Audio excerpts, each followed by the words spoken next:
ഇറാനിലെ പരമോന്നത നേതാവ് ആയത്തുള്ള അലി ഖമനിയുടെ വധത്തിലേക്ക് നയിച്ച ഇസ്രായേൽ US സംയുക്ത സൈനിക നീക്കത്തിന് സ്വന്തം രാജ്യത്ത് തന്നെ തിരിച്ചടി നേരിടുന്നു. അന്താരാഷ്ട്ര വാർത്താ ഏജൻസിയായ റോയിട്ടേഴ്സ് നടത്തിയ ഏറ്റവും പുതിയ സർവേ ഫലങ്ങൾ പുറത്തുവരുന്നതോടെ പ്രസിഡന്റ് ഡൊണാൾഡ് ട്രംപിന്റെ യുദ്ധതന്ത്രങ്ങൾക്ക് അമേരിക്കൻ ജനതയുടെ പിന്തുണയില്ലെന്ന് വ്യക്തമായിരിക്കുകയാണ്. 4-ൽ 1 മാത്രമാണ് ഈ ആക്രമണത്തെ അനുകൂലിക്കുന്നത് എന്ന് ഞെട്ടിക്കുന്ന വിവരമാണ് സർവേ മുന്നോട്ട് വെക്കുന്നത്. ഭൂരിഭാഗം അമേരിക്കക്കാരും പശ്ചിമേഷ്യയിൽ മറ്റൊരു യുദ്ധമുഖം തുറക്കുന്നതിനോട് വിയോജിപ്പുള്ളവരാണെന്ന് ഈ സ്ഥിതി വിവരണ കണക്കുകൾ തെളിയിക്കുന്നു.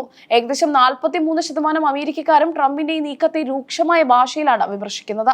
ഇറാനെതിരെ ആക്രമണം അനാവശ്യമായിരുന്നുവെന്നും ഇത് ആഗോളതലത്തിൽ അമേരിക്കയുടെ പ്രതിച്ഛായയെ ബാധിക്കുമെന്നുമാണ് ഇവരുടെ നിലപാട്. 29% ആളുകൾക്ക് ഈ വിഷയത്തിൽ വ്യക്തമായ ഒരു നിലപാടില്ല. റിപ്പബ്ലിക്കൻ പാർട്ടി നീക്കത്തെ ഏകകണ്ഠമായി പിന്തുണയ്ക്കുന്നു എന്ന വാദത്തെയും സർവേ ഫലം തിരുത്തുന്നുണ്ട്. പാർട്ടി അനുഭാവികൾ 55% പേർ മാത്രമാണ് അനുകൂല നിലപാട് സ്വീകരിച്ചത്. 13% റിപ്പബ്ലിക്കന്മാരും ഈ ആക്രമണത്തെ എതിർക്കുമ്പോൾ 32% പേർ നിശബ്ദത പാലിക്കുകയാണ്.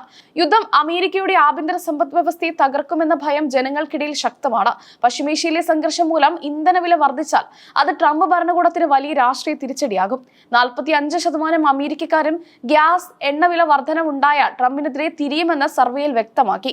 സൈനികരുടെ ജീവൻ പണയപ്പെടുത്തിയിട്ടുള്ള ഇത്തരം നീക്കങ്ങളോട് റിപ്പബ്ലിക്കൻ അണികൾക്കിടയിലും കടുത്ത വിയോജിപ്പുണ്ട്. US സൈനികർക്ക് പരിക്കേൽക്കുകയോ ജീവൻ നഷ്ടപ്പെടുകയോ ചെയ്താൽ 42% റിപ്പബ്ലിക്കന്മാരും ഈ സൈനിക നടപടിക്കുള്ള പിന്തുണ പിൻവലിക്കാൻ തയ്യാറാണെന്ന് റിപ്പോർട്ട് ചൂണ്ടിക്കാട്ടുന്നു. പ്രതിപക്ഷമായ ഡെമോക്രാറ്റിക് പാർട്ടി ഈ വിഷയത്തിൽ ഒറ്റക്കെട്ടായാണ് ട്രംപിനെതിരെ നിൽക്കുന്നത്. 74% ഡെമോക്രാറ്റുകളും ഇറാൻ ആക്രമണത്തെ പൂർണ്ണമായും എതിർക്കുന്നു. വെറും 7% പേർ മാത്രമാണ് ഇതിനോട് യോജിക്കുന്നത്. അമേരിക്കയെ ഫാസിസ്റ്റ് ഭരണത്തിലേക്കും അനാവശ്യമായ യുദ്ധങ്ങളിലേക്കും ട്രംപ് വലിച്ചിഴക്കുകയാണെന്ന ആരോപണമാണ് ഡെമോക്രാറ്റുകൾ ഉയർത്തുന്നത്. ഒരു പരമാധികാര രാഷ്ട്രത്തിന്റെ നേതാവിനെ വധിച്ചതിലൂടെ അന്താരാഷ്ട്ര തലത്തിൽ അമേരിക്ക ഒറ്റപ്പെടുമെന്നും അവർ മുന്നറിയിപ്പ് നൽകുന്നു. സർവേ ഫലങ്ങൾക്ക് പുറമെ അമേരിക്കയിലെ പ്രധാന നഗരങ്ങളെല്ലാം പ്രതിഷേധാഗ്നിയിലാണ്. ന്യൂയോർക്കിലെ ടൈംസ് സ്ക്വയർ മുതൽ വാഷിംഗ്ടണിലെ വൈറ്റ് ഹൌസ് പരിസരം വരെ ആയിരക്കണക്കിന് പ്രതിഷേധക്കാരാൽ നിറഞ്ഞു. Chicago, Boston, loss Angeles, Miami തുടങ്ങിയ നഗരങ്ങളിലും വമ്പിച്ച ജനമുന്നേറ്റം ദൃശ്യമായി.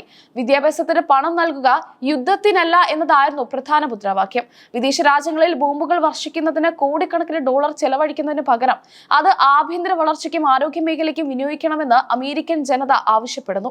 ഭരണകൂടത്തിന്റെയോ കോൺഗ്രസിന്റെയോ കൃത്യമായ അനുമതിയോടെയല്ല ട്രംപ് ഇത്തരം നിർണായക നീക്കങ്ങൾ നടത്തുന്നതെന്ന് പ്രതിഷേധക്കാർ ആരോപിക്കുന്നു.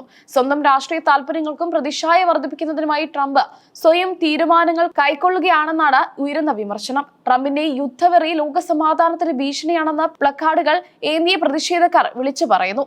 അമേരിക്കയുടെ ജനാധിപത്യ മൂല്യങ്ങളെ തകർക്കുന്ന ഫാസിസ്റ്റ് രീതിയാണിതെന്ന് ലോസ് ഏഞ്ചലസിലെ പ്രതിഷേധത്തിൽ പങ്കെടുത്തവർ പ്രതികരിച്ചു. ഖമേനിയുടെ വധത്തോടെ ഇറാനിൽ നിന്നുള്ള തിരിച്ചടി എപ്പോൾ വേണമെങ്കിലും ഉണ്ടാകാമെന്ന ഭീതിയിലാണ് US സൈനിക കേന്ദ്രങ്ങൾ. അമേരിക്കൻ ജനത ഭയപ്പെടുന്നതും ഈ അനിശ്ചിതത്വത്തെയാണ്. മറ്റൊരു വിയറ്റ്നാമോ ഇറാഖോ ആയി പോരാട്ടം മാറുമോ എന്ന ആശങ്കയാണ് സാധാരണക്കാരെ തെരുവിലിറക്കുന്നത്. ട്രംപ് ഭരണകൂടം ഈ ജനവികാരം കണക്കിലെടുക്കുമോ അതോ സൈനിക നടപടികളുമായി മുന്നോട്ട് പോകുമോ എന്നാണ് ലോകം ഉറ്റുനോക്കുന്നത്. ആഭ്യന്തരമായി ഈ എതിർപ്പ് വരാനിരിക്കുന്ന തിരഞ്ഞെടുപ്പിലും ട്രംപിന് വലിയ വെല്ലുവിളിയായി മാറിയേക്കാം. അമേരിക്കൻ മണ്ണിൽ ഉയരുന്ന ഈ പ്രതിഷേധങ്ങൾ ഭരണകൂടത്തിന് അവഗണിക്കാനാകില്ല.